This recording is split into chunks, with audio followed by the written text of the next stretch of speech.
तो गाइस कैसे आप सब लोग, आई होप आप लोग अच्छे ही होंगे। तो गाइस मैं कहना चाहता हूँ कि मैंने कल जो वीडियो डाला था उस वीडियो पे ज़्यादा व्यूज़ तो नहीं आए, खैर ठीक है। तो थोड़े थोड़े बढ़ के हमारे व्यूज़ भी अभी आने लग रहे हैं गाइस। तो गाइस मैं कल जो बोला था वो गाइस अभी होने लग रहा है गाइस।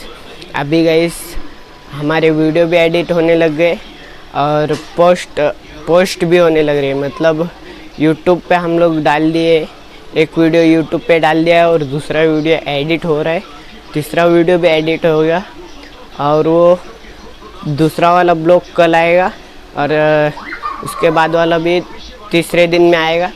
तो सब्सक्राइब कर लो। और आधे जन तो सब्सक्राइब करते और आधे जन करते नहीं गाइस, आपको यहाँ पे दिख रहा होगा।